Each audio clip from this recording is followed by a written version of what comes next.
Hey everyone, welcome back to the Triathlon Weekly News Roundup presented by TheDAILYTRI. So sorry I've been gone the last couple weeks, haven't been consistent with this. I promise I've been working on a lot of other triathlon related things in the background. A couple of things that I'm super excited about and I can't wait to announce them to you shortly. I also was a little busy and quite a bit preoccupied, especially in my mind, with planning a proposal for my girlfriend Eden. Thank goodness she said yes, and the proposal went off smoothly, so I'm so excited about that. And yeah, she just acted so well in my last two videos, I knew she was the one. So that was super fun, but I'm so glad to be back here with you guys and talking about triathlon news, the sport we love. So this week we're going to talk about PTO's latest race announcement, and we're also going to discuss some of the wildcard options for the T100 race in Miami, as well as PTO's 7 pillars for success. And I want to hear your thoughts on that. We're also going to talk about Ironman Super League. They've got a couple big announcements as well. And then we saw a video this week with some insane numbers again from Magnus Ditlev. Lionel's training, quite a bit different. And then we also take a look at the craziest pro triathlete schedule of this year. And I'm going to ask you if you think she can pull it off. So much to dive into. Let's get started. But first, there was actually a race this weekend if you didn't see, and this one was Challenge Wanaka. It's such a stunning race. Els Visser and Kyle Smith, who really dominated here. Els won by over 8 minutes to Rebecca Clark and Laura Siddell, and then Kyle won by 5 minutes to Mike Phillips and Jack Moody, and both of them are really solid. So Kyle is looking in some serious form. Same with Els, who seems to just get better and better. Kyle really put up his hand for a T100 series wildcard with this result. Els is off to race Ironman New Zealand, and I think Kyle could be in with a good shout now coming off of his latest results to get a T100 spot. But we'll get to that in just a little bit, because we've got to talk about the main headline, which is, I think we all saw it coming, that Escape from Alcatraz is the T100 California race, which I think is just fantastic. I think they have a great opportunity to make an epic looking race here. And hopefully, fingers crossed, they make it a really tough course. That's one of my biggest criticisms. I want to see harder, tougher courses in triathlon, kind of like the Tour de France, where we see a really good mixture that suits a lot of different athletes. And yeah, I think we could potentially see that with this race, although I have heard there's going to be a lot of loops. I know the PTO hasn't released too many courses, not even to the pros. So yeah, hopefully that we can see those pretty soon, because I think it'll make a big difference. Unfortunately, no T100 age group race that's going to take place for now. I was hoping they would hint that maybe that would be the case in 2025, but right now it's just limited to those exclusive spots for the original Escape from Alcatraz race. And don't forget, we are still waiting on the grand final from the T100 as well, which, as I've said before, I think is got to be their biggest and best race, as it is the grand final after all. And I really hope, again, that it is a course that really challenges the athletes and adds a bit of dynamic there. And yeah, I can't wait to see what that one's gonna be. But Escape from Alcatraz definitely gets the nod for me. I can't wait to see the pros jump off of that ferry and have it all broadcast. And I know they're gonna make it a pretty big deal. Plus the currents there, I think, are gonna add a pretty good dynamic. And yeah, we could see some really strong swimmers getting quite far ahead in that race. But speaking of California and the T100, I'm not sure if all of you heard the news and the clarity on why the PTO was going to back Super League's opposition with $300,000 to support their race and not Super League's. Well, basically Sam Renouf, to sum it up, said that they were hoping to support it because they would love for the celebrity race to continue. They think that's a huge part of bringing people into triathlon, etc., etc. But I never got the chance to ask you when that news came out, who you would love to see take part in a triathlon race. Which celebrity would you want the most, especially if it had T100 level broadcast and media behind it? I think it could be really fun. So please let me know down in the comments. For me personally, I was thinking Ryan Reynolds would make an awesome one to document and film about his triathlon journey.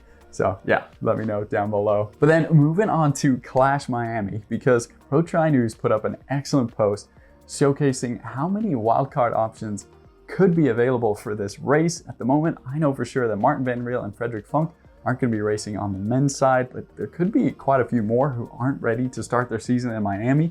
And then on the women's side, there's already 8 that it looks like won't be racing. that they mentioned. They also included Flora Duffy in there, but I actually think she will be racing there. She's not on the start list for Abu Dhabi, so my guess is she will be racing. But still, that's so many spots open for the women. So I decided it would be fun to talk about who I think could get those spots.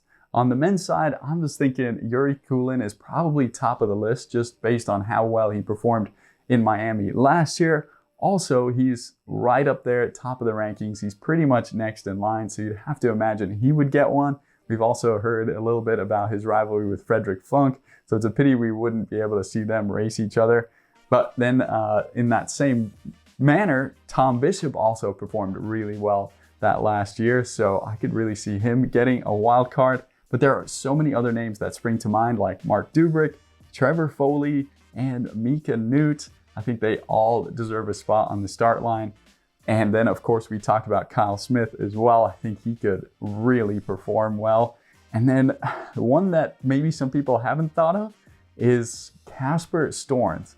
And I bring him up because he dominated at 70.3 Indian Wells. And because he is not on the start list for Abu Dhabi, he's actually racing in Napier this weekend. So I think he has enough time. He's got a couple weeks to potentially make it to race in Clash Miami. And I think he could potentially win there. He's proven he is exceptional at the middle distance, and yeah, I think that would be fun to see. And then on the women's side, there's no shortage of names that could fill the gap here. You've got the likes of Fenella Langridge, Ellie Salthouse, Sarah Perez-Sala.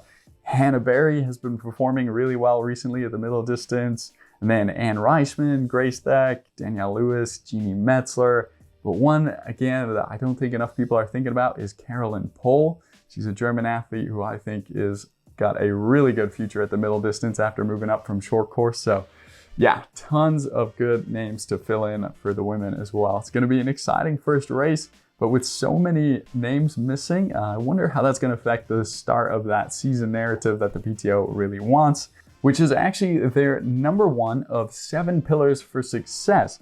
That I don't know if you guys heard on Jack Kelly's podcast with Sam Renouf. I found it fascinating. I thought I would share it on here with you guys if you didn't hear it. So their number one reason for success would be a season-long narrative. They actually believe that they did this a disservice last year because none of the races really matched up together and didn't tell a story. So this year they're hoping to fix that. And then the second reason was locations. Of course, we knew this. They really want exciting locations. And I think that is key, kind of like the Tour de France. Like I said, it's got to be really good. Then their third thing was consistency. They want same athletes' names and faces. And again, this goes with the season-long narrative. But I wonder, you know, with so many people missing from Clash Miami and with certain athletes, Olympic athletes, only having to race 4 races to win the title, that could be a little bit weird. And they might only start racing the races after the Olympics, so it could be weird when a bunch of them just appear. Then prestige is number 4, just like the Ryder Cup, where those golf athletes don't even compete for money. It's just based on prestige. So I think that is true, and I think they've got that with the World Championship title with World Triathlon. And then number 5 was technology, which I think they will really look to improve upon this year with their broadcast, and I'm excited about that. And then number 6 was their brand, which now they believe with the T100, they have now packaged in a way that people will be inspired to do their races. And that is their last point. Number 7, they want to have festivals of multisport with not just the 100 kilometer distance race, but also sprint distance races, swim, bike, run events. And they just want to attract a big crowd and a critical mass to their events. So I was going to ask you guys, is there anything else you think they're missing? Do you think there needs to be an 8 pillars of success, or which one of these is the most important? I think we'll see pretty soon as these races play out throughout the year. And yeah, it's coming up pretty soon, just a few weeks away. But then moving on to Super League, because I think they're pretty related, and I actually should say Super Tri now, because I'm sure you have seen they have rebranded.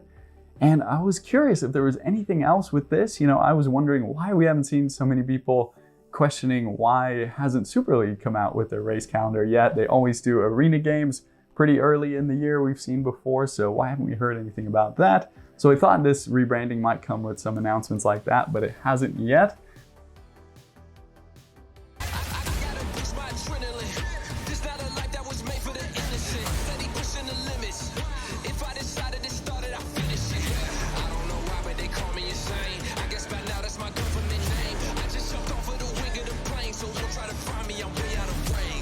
are now more focusing on also inspiring age group athletes to take part in their events. They released a website called triathlonmajors.com, which showcases their 3 North American races with Long Beach Triathlon, Chicago Triathlon, and the New York Triathlon, which was canceled though, however, for this year, unfortunately, because they weren't able to find a suitable date in the fall. The only date that was available apparently was the one in July, according to an interview with Triathlete that they did. However, this old date had always given the New York Triathlon complications before because of weather, so they just thought it was like placing a bad bet, they said. So it didn't work out for them to host the New York Triathlon, which is another blow, I think, to Super League this year.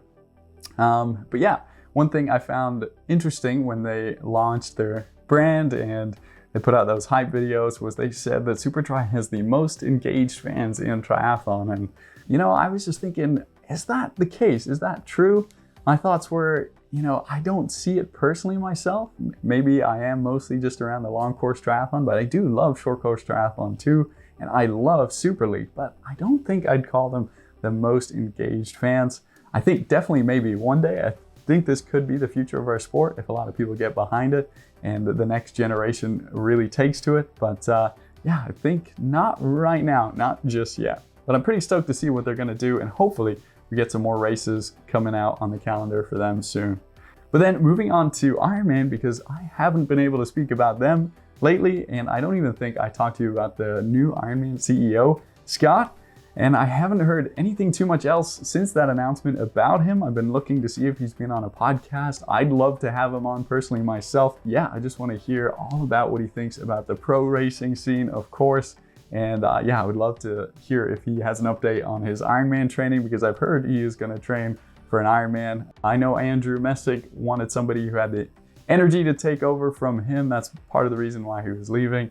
And yeah, judging by his background, it seems like he might be a good candidate for it. But I definitely do agree with a lot of people that he really needs to get into triathlon to understand what it's all about. 2 other big pieces of news came out: that 70.3 Worlds is now in Marbella, and that is going to be on November 8th and 9th. And I just wanted to point that out because it could be interesting how it interacts with PTO next year. It was kind of nice this year that Taupo 70.3 was so late in the season, but now Marbella is going to be a month in advance. And then actually, as I am recording, they just released the 2025 Ironman World Championship dates.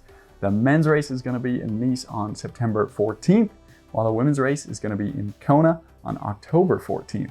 Then moving on to the other piece of news I want to talk about this week, Lionel today gave an update on his training, what he's doing to get ready for Kona this year, and he is going back to training with volume.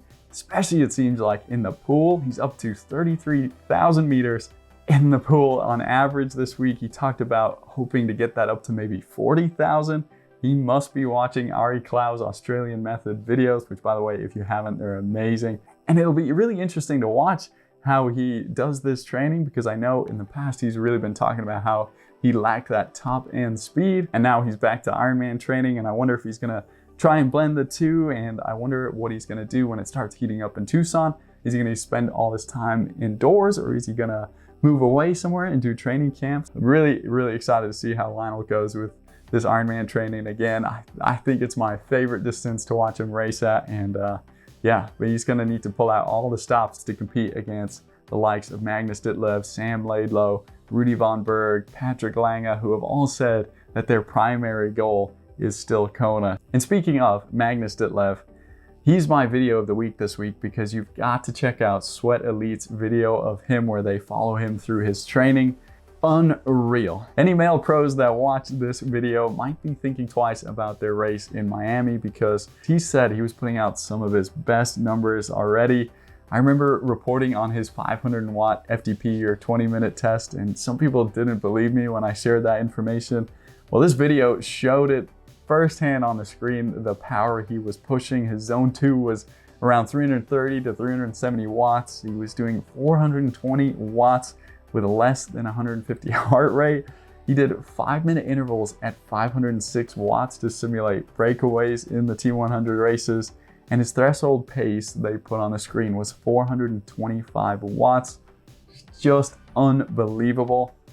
I've met Magnus in person and talked with him, and he's so humble and kind and almost shy even when you talk to him, and you'd never guess he was just this beast underneath. And yeah, I really think he's still young enough that he's still able to grow so much in the sport. And I don't think any of us would be surprised if he really challenges for the T100 series as well as for Kona. But actually, I think the most special athlete to talk about this week is Kat Matthews, because she is the first athlete I've heard who's going to be fully attempting both the Ironman Pro Series and the T100 Series. That's 6 races she has to race for the T100 Series and 5 for the Ironman Pro Series. This is her full schedule that she put up on Instagram, and she replied to a comment on her post saying she's ranked 6th in the world across all disciplines over the last 12 months whilst focusing on Ironman, like a few in the top 10. So I ultimately think I can be very competitive at T100 and Ironman Tri. It's more exciting for me to attempt not only pure performance, but also consistency in this performance and my health throughout this year. Just remember, this is professional sport. So that's my hot question for you guys this week. Do you think she can pull this off? I totally think she can, and I think good for her. She's the bravest one who's gonna risk it and go for it. If she pulls it off, she's gonna get really rewarded for it, especially financially. And I think why not give it a go? I think she'll have to be 100% though throughout the year, no sickness and injury. And if she pulls it off, I think we can put her name alongside Christian Blumenfeld with his crazy feats last year. And yeah, this would be fun to watch. So I hope she pulls it off. Then finally, lastly, on to humor of the week.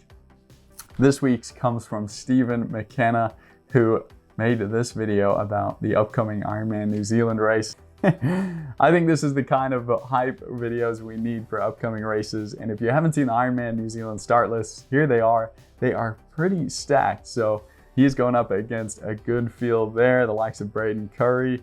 Make sure you keep an eye out for that one, coming March 2nd actually. And then one last thing I'm gonna leave you with, because I think I spotted what Gustav Iden was up to these days. I don't know if you see it as I do, but I'm pretty sure I spotted him in this band. What do you guys think? Did I find Gustav Iden's doppelganger?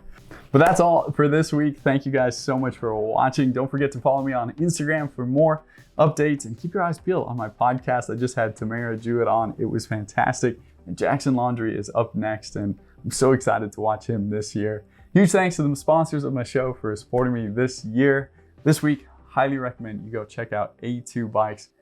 They are such an amazing bike brand based out of Oregon, such a fantastic team. They make quality, high-end, affordable bikes, and their team over there will take care of you 100% of the way. I'm so excited to get my new bike. I passed on my old one to my dad, so I will update you when I get mine and tell you all about it. So thanks again for tuning in. And like I said, I'm excited to share with you a couple announcements soon, so stay tuned. Have a good one. We'll see you again soon. Bye.